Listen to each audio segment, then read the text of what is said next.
Welcome to Beyond the Coverage. I'm Chris Horner. In today's edition, I want to talk about whether or not if the riders should actually be watching the videos and going back and watching the stage races, the one-day races, the classics, that they're actually involved in.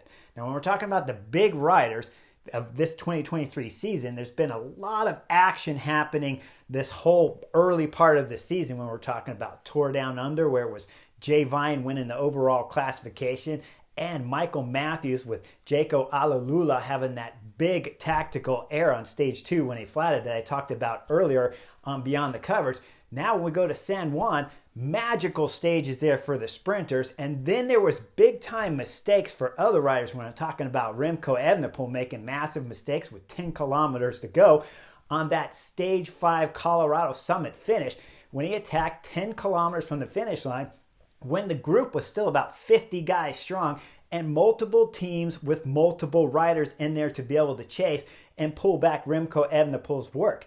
Now, when we go back and we start looking at the race right after that, when we're talking about Mallorca, you see where Intermarché just put on a stellar performance, winning 3 of the week-long races there with Rui Acosta and Kobe Goossens winning 2 stages. First time in his career that he's won professional races at that level, and he won them back-to-back. Congratulations, Kobe Goossens.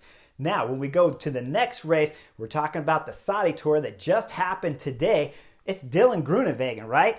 Dylan Groenewegen must have been watching some videos from last year because Dylan Groenewegen's team put on a show today in stage 1 of the Saudi Tour. Now it's about 40 kilometers to go and riders were flatting throughout the peloton. The peloton was starting to shatter into pieces in the back part, about 50, 60, 70 guys up front, but guys were starting to really suffer out the back as that flat happens to Dylan Groenewegen.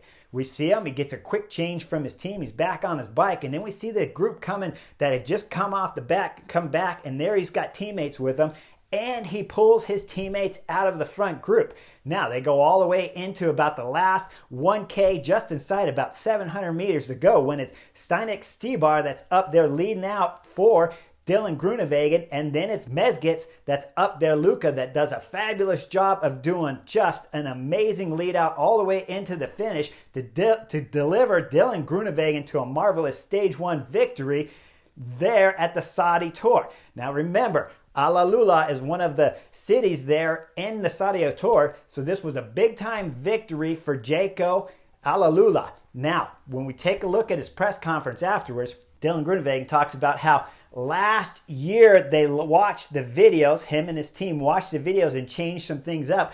And immediately when he flatted, he got on the radio and he started talking to his teammates and pulling them out of the group so that they can bring them back quick. Now, I want to take you guys back all the way to last year's 2022 Dauphiné, and I'll post a video up here so that you guys can watch the butterfly effect and see what I'm talking about specifically.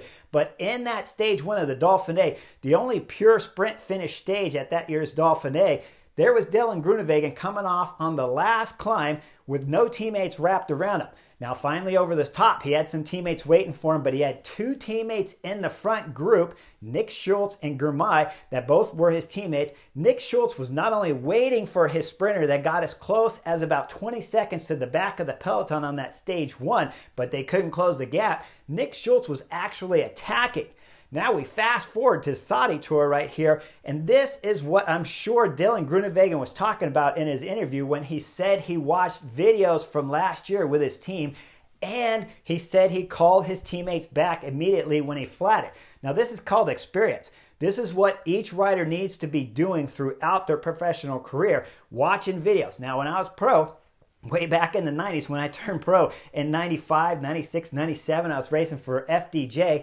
And then after that, like in 2000, you started getting some kind of ability to watch some TV and watch some races, but nothing like we have today where you could just go back and watch races, or you could watch the butterfly effect even.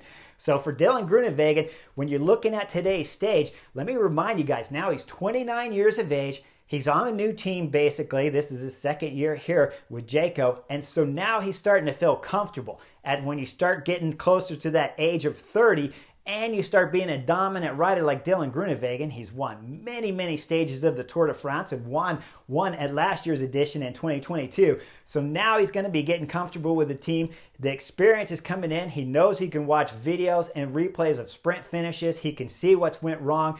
I'm certain when he goes back and looks at last year's races and he looks at that Dauphiné Stage 1, there that Wout van Aert won instead of Dylan Groenewegen, he's got to be upset about that when he sees Nick Schultz attacking on that Stage 1. Been an exciting beginning to the 2023 season, and I love watching how the riders start to evolve and get smarter and smarter.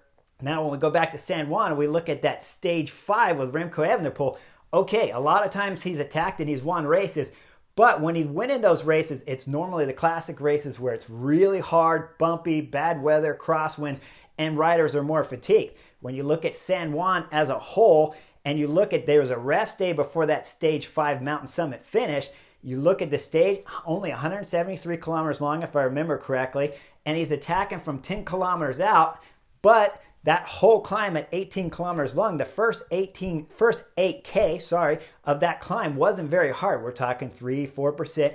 At altitude, I know, so maybe add another 0.5% in there. But when you look at the size of that group for Remco Evenepoel, it's not like one of his attacks he did, like when we're talking about LBL last year when he won solo going up La Redoute. And then when everybody's tired and fatigued and he throws in a big attack, and the group back there's all looking at Wout van Aert during LBL, right? They want Wout van Aert, Jumbo-Visma to pull him back. And instead he gets a little tactical games being played in the group back there. And he gets the massive fatigue of 200 kilometers of a classic one-day race in the ride and all of the riders' legs. When I saw his attack there at San Juan on Stage 5, I thought immediately, this is not the same kind of stage or moment like the classics to be attacking, and then you see him get pulled back. Immediately, it's Ineos that hop on the front for Medellin, and once Medellin's done, Ineos don't hesitate. They go straight to the front, and now all of a sudden you got 4 Ineos riders chasing down one Remco Evenepoel. When the stage hasn't been that hard, hasn't been crazy crosswinds, hasn't been rain, got a little bit of altitude, that's about it, but it wasn't even a long stage. So when you look at riders thinking about what mistakes they've done in the past, this is one that Remco Evenepoel, it's a little bit harder to pinpoint out, but it's early in the season. All the riders have fresh legs. They had a rest day the day before, 173 kilometer stage. That wasn't really hard before that moment. And you got a big group of the favorites still together with Ineos, 4 or 5 riders in that group to be able to pull back Remco Evenepoel. Now, one other thing I got to bring up, Peter Sagan. He announced his retirement from the World Tour level, so that means it's going to be his last season here in 2023. Now, I believe he's about 33 years of age, maybe 34 at the end of the season, and I got to imagine it's about the right time for a rider to retire. This is normally when they do it, unless they just absolutely love racing their bike as much as I did. Otherwise, when you start seeing 34, 35, especially 36, that's when riders start disappearing. But for Peter Sagan, he's been plagued, of course, by COVID multiple times since the 2020 season. And I just hope here in 2023, before he leaves, he gives me the gift that I've been waiting for these last couple years. I want to see Peter Sagan at the front, 100% on form in the classics, battling with Julian Alaphilippe, 100% on form, Mathieu van der Poel, and of course the #1 best one-day racer in the world, Wout van Aert. Peter Sagan, I know you've served your time. You've served it well. You are an absolute legend. But if you can give me one gift up here on the Butterfly Effect and beyond the coverage, it'll be to see the battle between Wout van Aert, Julian Alaphilippe, and Mathieu van der Poel in the big one-day classics before you leave. Please, COVID, stay away from Peter Sagan. Let's see him 100% coming into these classics, and let's see all the big riders battling it out. I love the way you see Peter Sagan at his top of the game, and his tactics and his ability to read the race is better than just about any other rider out there, and certainly better than the other 3 big one-day classics. So Peter Sagan, if he's on form during the classics, look out. He might deliver us that big battle that we've been missing these last few years against the monster one-day classic riders. Now, Peter Sagan's leaving. That was one of the masters of the tactical displays out there of bike racing. Now we're seeing Dylan Groenewegen. He's bringing in some better tactics here in 2023. So look out when you start seeing the races with Jayco. Start seeing if their whole team's going to start waiting for a rider like Dylan Groenewegen. Let me remind you guys, like I said earlier in the video, Michael Matthews didn't have any teammates really waiting for him right away and lost out on any chance of winning the Tour Down Under.